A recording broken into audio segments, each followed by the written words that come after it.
Hello everybody, welcome to divinely guided 7777। कैसे हैं आप सब लोग। मैं आ गई हूँ एक और फ्रेश रीडिंग के साथ। आजकल पता नहीं क्यों मुझे बड़े डिफरेंट डिफरेंट टॉपिक्स जो है वो मेरे माइंड में आते हैं। अभी मैं किसी और टॉपिक पे कर रही थी और इमीडिएटली जैसी मेरी डेक पे नज़र पड़ी, मैंने कहा नहीं, इस पे करती हूँ। और एकदम से जो है वो पॉपअप हुआ मैसेज, जो आपने थंबनेल में पढ़ लिया होगा कि आजकल आपको कौन इरिटेट कर रहा है।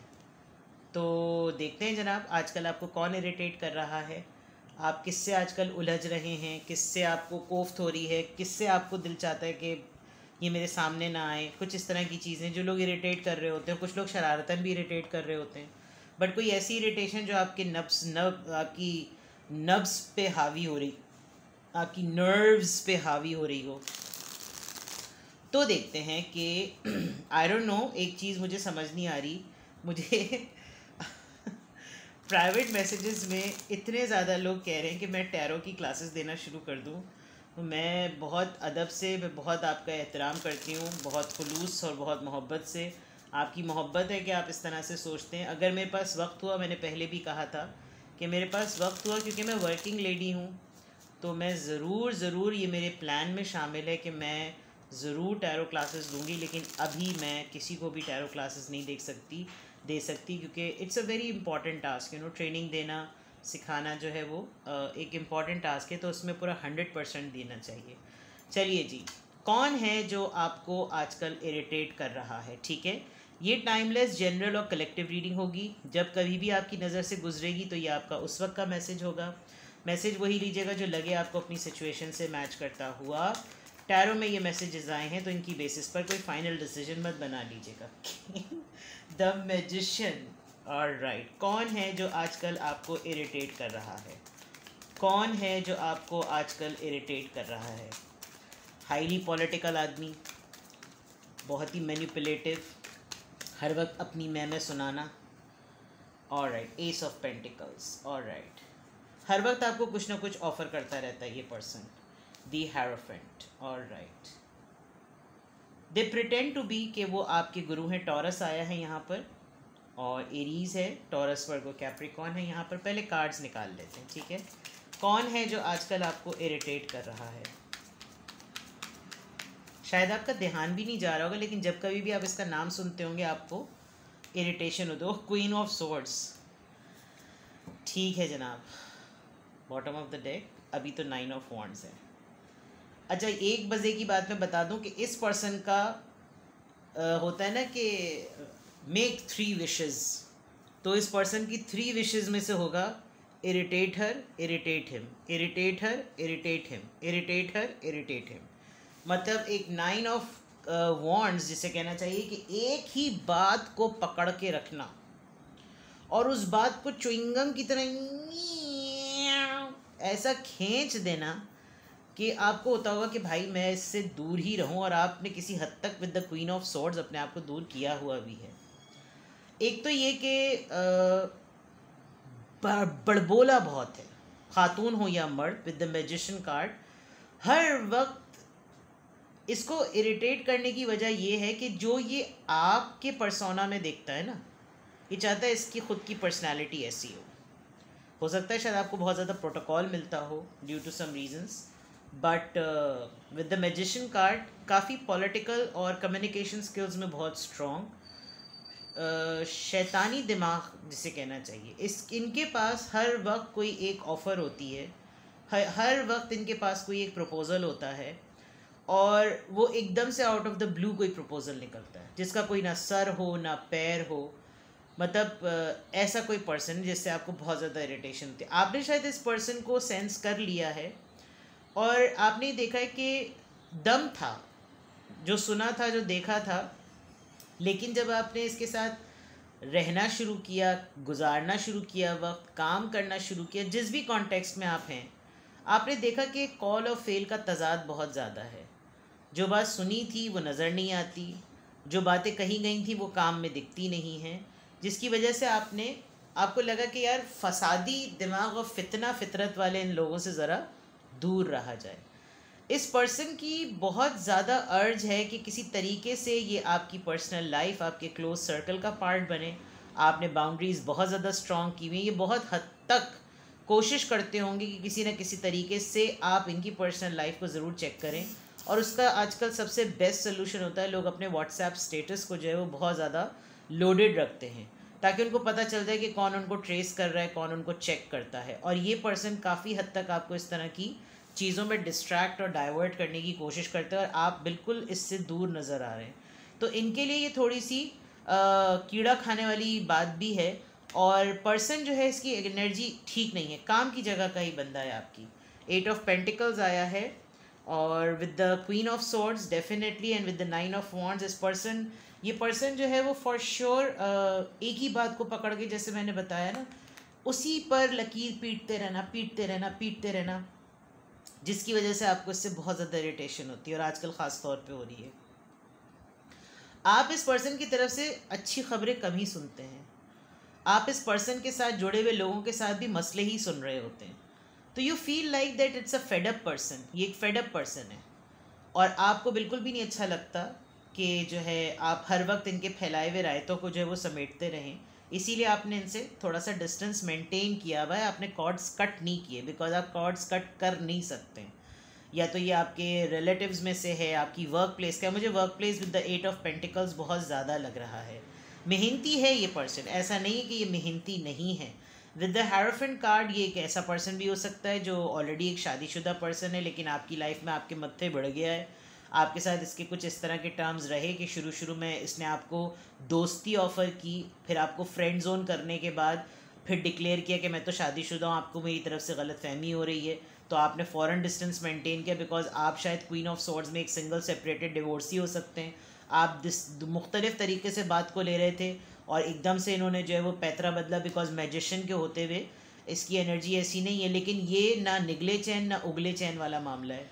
ये पर्सन आपकी लाइफ में मुस्तकिल इंटैक्ट रहने की कोशिश शायद करता है, और मुस्तकिल चाहता है कि आप इसके साथ जुड़े रहें। स्टोरी नरेशन इसकी बहुत अच्छी है, इसको लोग मानते भी बहुत ज़्यादा है। नॉलेजेबल पर्सन है, ऐसा नहीं है घाट घाट का पानी पिया हुआ है बंदे ने या बंदी ने, जो भी है। With the hierophant card, spiritual connection भी आप समझ सकते हैं कि it was meant to be. आप चाहते होंगे कि यार कहाँ मेरे नसीब में, कहाँ मेरे मत्थे बढ़ गया ये पर्सन, न खातून हो या मर्द, लेकिन है। आपको बहुत फसादी बातें, इरिटेशन की जो मैं अगर बताऊँ ना, आपको फसादी मामला बहुत देखने पड़ते हैं, जिसकी वजह से आपको उलझन होती है। एंड देन यही उसकी फितरत है, यही इस किस्म का ये इंसान है। और हर वक्त लड़ाइयाँ, हर वक्त आर्ग्यूमेंट्स, इस तरह की चीज़ें जो है वो काफ़ी ज़्यादा नज़र आ रही हैं। कौन है who is irritating you these days? कौन आजकल आपको इरिटेट कर रहा है? एक होते हैं ना लोग अपने साथ ट्रेनिंग करवाते हैं, अपने जैसा बना रहे होते हैं कि मैं कल को नहीं तो कोई और। ये अपने जैसे फसादी फितना माइंड बना है। इनके साथ जो लोग जुड़े हुए भी हैं ना, वो भी इनको नोटिस करते हैं कि यार ये इनकी बातें किस किस्म की होती हैं, यार इनका कैसा दिमाग चलता है। तो और उसके बावजूद तो फिर आप शायद बिल्कुल ही डिफरेंट पर्सनालिटी के मालिक हैं। आप तो बिल्कुल क्वीन ऑफ सॉर्ड्स से नज़र भी आ रहा है कि आप ऐसे लोगों के साथ बिल्कुल भी नहीं जेल कर पाते। ठीक है, who is irritating you these days? कौन आजकल आपको इरिटेट कर रहा है? 10 ऑफ सॉर्ड्स, ठीक है, back stabbing. 6 of cups, cancer, Scorpio, Pisces. King of pentacles, Taurus, Virgo, Capricorn, and then 3 of wands. ठीक है, किसी की वाइब भी आप पिक कर रहे हैं, आपको ख्वाब आ रहे हैं, 2-3 दिन से लगातार आप किसी को ख्वाब में देख रहे हैं, किसी ऐसे इंसान को जो कि दूर है, और उसने हमेशा आपको लेकर हमेशा डिसीजंस में बहुत ज़्यादा पेंडिंग रखे हैं मामला। एक चीज़, very well off, very stable, लेकिन ये आपको सोचता इतना ज़्यादा है कि फिर आप वाइब या टेलीपैथिकली आप पिक करते हैं, और फिर ये आपको कोई ना कोई इंडिकेशन फील होता है।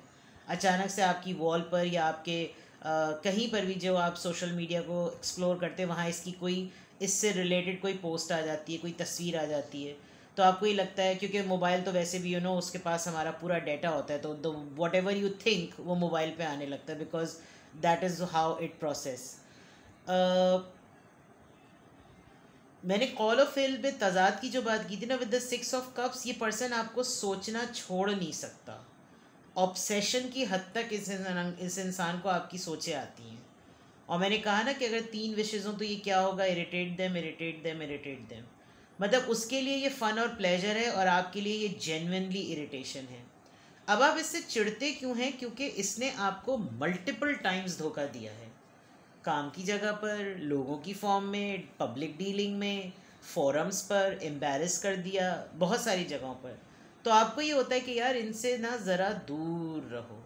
आप वैसे इसकी हर दी हुई परेशानी पर बचत में आ जाते हैं, बिकॉज यहाँ पर टॉम भी है और यहाँ पे चर्च भी है, मस्जिद का गुंबद जिसको कहते हैं। तो it is a big sign कि आप इसके दिए हुए धोखों में आपकी इज्जत खुदा ताला हमेशा संभाल के रखता है, क्योंकि ये एक प्लान के साथ आता है। इसको इरिटेट करने का मकसद ये कि वो जो कहा जाता है ना कि अगर मसले हल हो जाएं तो फिर पॉलिटिशियन सियासत किस पे करेंगे। मसले हर वक्त करते रहो ताकि ये मसरूफ़ रहे, यानी कि आप मसरूफ़ रहें। और डेफिनेटली ये पर्सन आपको अपने माइंड से नहीं निकाल पाता। ये आपके सामने कुछ है, आपके पीछे कुछ है। मज़े की बात ये है कि आप इसको मौका बहुत कम देते हैं कि आप इसको अपने आइडियाज़ और अपनी बातें और आपके माइंड में किसी की ऑब्जर्वेशन, किसी की सोच, किसी का परसेप्शन आप इस अपने मुंह से स्लिप टंग नहीं होने देते, क्योंकि इधर बात इसने आपकी ली और पकड़ी और कहीं कोट कर दी। ये चीज़ आपने इस पर्सन की देख ली है और ये पर्सन आपसे चिपकू इसलिए भी हुआ है ताकि ये कहीं ना कहीं किसी न किसी तरीके से आपको कोट कर ले और फिर ये आपको इरिटेट करे। और इसका जो तरीक़ाकार है बातों को पिक करके कहीं पर शोकेस करना, वो बहुत ख़राब तरीका है। ठीक है, अब मैंने आपको बता दिया Aries, Leo, Sagittarius, Taurus, Virgo, Capricorn, Cancer, Scorpio, Pisces, Libra, Gemini, Aquarius, pentacles और सॉर्ड्स बहुत ज़्यादा हैं। ठीक है, कौन है जो आपको इरिटेट कर रहा है? अब हम देखते हैं वाइज क्यों कर रहा है। ठीक है, इसका थॉट प्रोसेस क्या है, ये क्यों आपको इरिटेट कर रहा है, ये किस माइंडसेट से है, ये क्यों आपको इरिटेट कर रहा है, कौन है जो आपको इरिटेट कर रहा है, इसका थॉट प्रोसेस क्या है।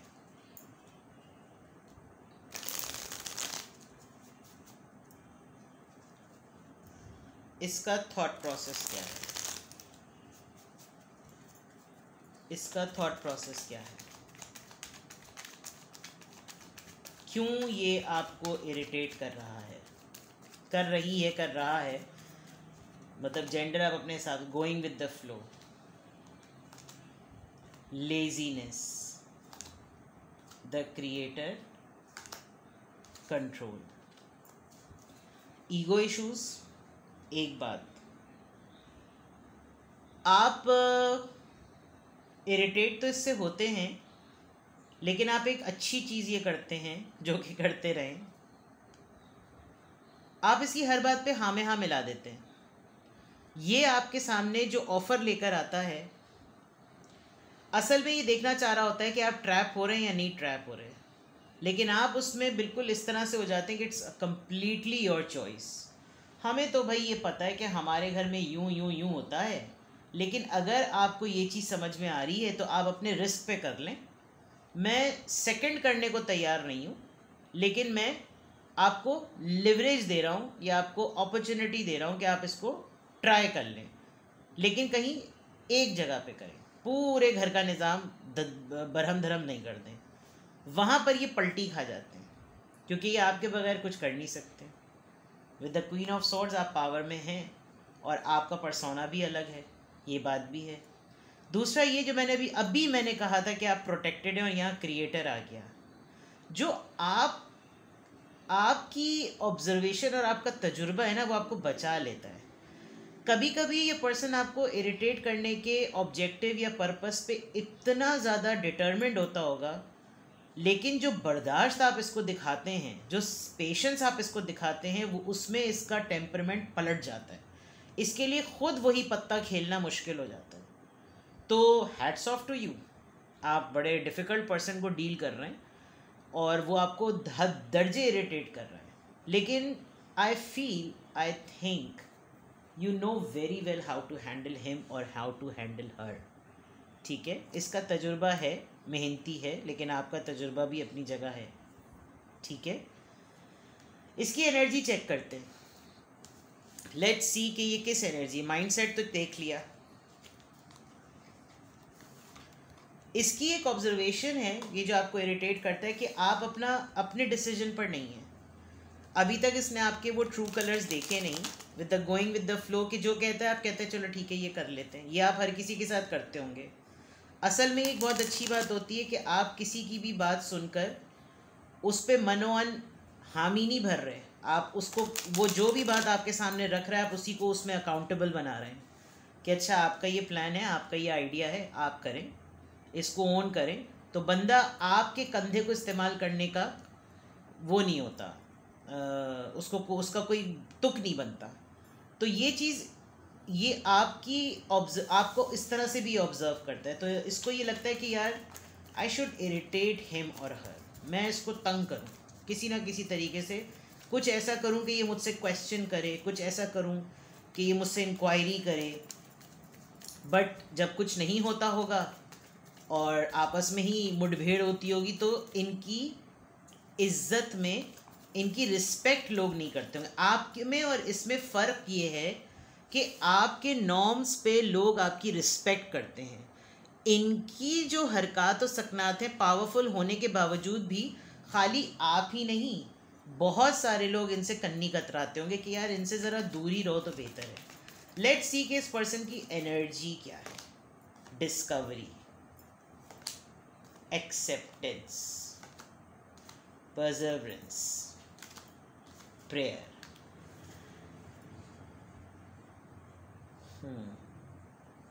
आप बहुत सारे लोगों के लिए ज़रा ढाल भी बने हुए हैं, ठीक है। इसकी एनर्जी ये है कि इनको किसी तरीके से ये पता चल जाए कि आपके माइंड में क्या चल रहा है। एंड विद दिस फेज आप हर दफ़ा किसी की ढाल और दीवार क्यों बने हुए होते हैं। बहुत सारे लोगों की दुआएं आपके साथ हैं जो आपको बचा लेती हैं, वरना ये पर्सन जो भी है, सॉरी टू से, इसकी इंटेंशंस फितना वाली हैं, गंदी या बुरी नहीं कहूँगी, फितना और फसाद। ये जो इंटेंशन है ये तो किसी को भी नहीं पसंद होती और इससे हर किसी को इरिटेशन ही होती है। तो इसकी एनर्जी भी ऐसी है कि ये डिस्कवर कर ले कि आपका दिल और दिमाग इतना कंपोज्ड, प्रोटेक्टेड और कंट्रोल्ड कैसे है। एंड द पॉइंट इज़ कि आप जो चीज़ कहीं पे किसी को प्रेजेंट करते हैं वो आपकी तो एक्सेप्ट होती है, लेकिन इसकी कहीं पर प्रेजेंटेशन और इसकी कोई चीज़ होती है उस पर 10 तरह के लोग होते हैं। क्योंकि एक बात मैं आपको बताऊं, इसकी वर्किंग में 80% ऐसा काम होता होगा कि जिसमें अगलों को नीचा दिखाने वाली बात, तो वो ट्रिगर होते होंगे, फिर वो इसके ऊपर उछालते होंगे गन, ये उसके उनके ऊपर उछालता होगा गन, और फिर ये आपका शोल्डर ढूंढते होंगे, शोल्डर आप देने को तैयार नहीं होते होंगे, या आपने काम ही इस तरह से किया हुआ होता है। तो इसकी एनर्जी में एक सपोर्ट सिस्टम इसको इसके लिए नज़र नहीं आ रहा, जिसकी वजह से ये आपको इरिटेट करता है कि जो हामी आप दूसरों के लिए भरते हैं वो हामी आप इसके लिए भी भरें, जबकि आपको इसकी फितरत का पहले से ही अंदाज़ा है। And I think you pray a lot, आप बहुत दुआएं करते हैं, आप अपने आप को प्रोटेक्टेड रखते हैं, आपको पसंद ही नहीं है कि आप किसी टॉक्सिक एनर्जी को अपने ऊपर आने दें। इसी वजह से आप इस पर्सन से इरिटेट होते हैं क्योंकि आप पहले ही सेंस कर लेते हैं कि इसकी नीयत क्या होगी, ठीक है। तो ये है जनाब, सारे टैरो से चेक कर लिया कि कौन है जो आपको इरिटेट कर रहा है, उसका थॉट प्रोसेस क्या है और इसकी एनर्जी क्या है। अब मैं आपका क्वेश्चन समझ गई, तो फिर आपको क्या करना चाहिए। चलिए एक फ्रेश डेक से ये चेक करते हैं कि फिर आपको क्या करना चाहिए। आज मैं विजडम ऑरेकल निकालती हूँ क्योंकि मुझे हेरोफेंट, मैजिशियन और क्वीन ऑफ सॉर्ड्स को देखकर बड़ी खुशी हुई है। दरअसल यार वही वाली बात है कि लोग तंग भी उसी को करते हैं। वो कहती हूँ ना, मैं, मुझे मेरे अक्सर कमेंट में मुझे कोई खातून है या साहब है मुझे नहीं पता, और उन्होंने मुझे एक दफ़ा मैसेज भी करके कहा था कि आप कहती हैं ना कि बात उन्हीं की होती है जिनमें कोई बात होती है। तो लोग आपको तंग करते हैं वो इसीलिए तो तंग करते हैं कि आप में कुछ बात है, ठीक है ना। तो फिर जिस तरह आप इस पर्सन को हैंडल कर रहे हैं, hats off to you, because जो फितने वाले लोग होते हैं ना, वही वाली बात है, स्पोर्ट्समैन की तरह ग्रो करता है, टीचर की तरह ग्रो करता है, पॉलिटिशियन की तरह ग्रो करता है। तो जो फितना परवर इंसान होता है वो फितना को ही ग्रोथ कर सीख के ग्रो हुआ होता है। तो डिफ़िकल्ट होता है ऐसे लोगों को। अब देखते हैं जनाब, आपने देख लिया, भांप लिया, असेस कर लिया, चेक कर लिया कि कौन आजकल आपको इरिटेट कर रहा है। अब इस पूरी सिचुएशन के बाद आपको क्या करना चाहिए।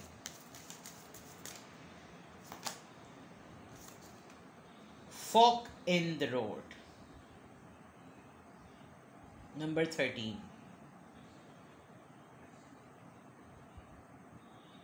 ओह दैट्स वेरी इंटरेस्टिंग। मेरे ख्याल से एक चीज़ मैं आपको बताऊं, ये इंसान आपको बकरी समझता था, खातून हो या मर्द। इसने बहुत सारे ऐसी हरकतें की हैं जिस पे इस इंसान को अंदाज़ा नहीं था कि आप कितने विजडम ओरिएंटेड हैं, और ये आपको बहुत ही लल्लू और बहुत ही बकरी समझता था। कहीं ना कहीं आपने कुछ ऐसा जलवा करा दिया कि इसकी सोच की ना डायरेक्शन बदल गई। एक परसेप्शन इस पर्सन के जहन में ज़रूर बन गया है कि आप कुछ लोगों का पपेट हैं, कुछ लोगों की फेस शीट हैं। लेकिन कहीं ना कहीं जब आपने किसी और सिचुएशन में जलवा कराया है ना, तो इस इंसान को लग पता गया है। अब इसका पर्पज़ यही है कि ये आपको इरिटेट करे। तो फॉक इन द रोड ये कि आप एक बात ज़रूर याद रखिएगा, आप अगर अपने अमल में, अपने कौल में और अपने फ़ेल में सीधे हैं ना, शफ़ाफ़ हैं, सादिक हैं, सच्चे हैं, तो आपको कोई डिस्ट्रैक्ट नहीं कर सकता। आपने कभी भी किसी की बताई हुई बात पर आंख बंद करके आगे नहीं बढ़ना। लोग आपको कहें उल्टे हाथ पे मोड़ो, उल्टे हाथ पे मोड़ो, उल्टे हाथ पे मोड़ो, आप ये ज़रूर देखिएगा कि ये क्यों नहीं, ये क्यों कह रहे हैं, सीधे हाथ पे मुड़ने को कह क्यों रहे हैं, सीधे हाथ पे मुड़ने को मना क्यों कर रहे हैं। Getting my point? तो ये आपने करना है, ठीक है। आपको क्या करना चाहिए, यिंग, फेमिनिन एनर्जी। सुनो सबकी, करो वही जो आपके दिमाग में आए। एक्सेप्टिंग, आने दें, इसकी फितना परवर गलाजत को आने दें, निकलने दें, क्योंकि आप रिएक्शन में कुछ नहीं कर रहे। लोगों को इसका असली चेहरा अपनी फितना परवर हरकतों की वजह से पता चल रहा है कि बेटा बिल्कुल सही कर रहा है, और अगर नहीं कर रहे तो ये करिएगा। ब्रीथ, अपने आप को प्रोटेक्टेड रखें, मेडिटेशन करें। जब आपको इसको देखते ही इरिटेशन के बजाय एंजाइटी होने लगे ना, ब्रीदिंग टेक्निक सीख लें, और ब्रीदिंग टेक्निक सही सीखें। ब्रीदिंग टेक्निक इतना ज़बरदस्त काम करती है कि आपकी एंजाइटी, आपकी स्ट्रेस उसी के ज़रिए निकल जाएगी, फिर आप पर कोई एनर्जी हावी नहीं हो सकती। और आपको यही करना है। जब ये पर्सन आपके साथ कोई मैनिपुलेटिव गेम खेले, आप अपने आप को 1 मिनट दें या 3 मिनट दें, और इनहेल एक्सेल करना सीखिए। और जब आप उसको राइट वे में करेंगे, आपके ऊपर इसकी एनर्जी हावी नहीं होगी, ठीक है। मुझे लग रहा है कि आपका काम ऐसा है कि आपको सबकी सुननी पड़ती है, आने दें, बट शील्ड लगा लें अपने सामने कि इसकी एनर्जी को मैं अपने ऊपर एब्जॉर्ब नहीं होने दूंगा या दूंगी, ठीक है। सॉरी, आज की रीडिंग लंबी हो गई। ये थी आपके लिए गाइडेंस, और चाकते पट्टे, डरने की ज़रूरत नहीं है। Alright, take care, bye bye.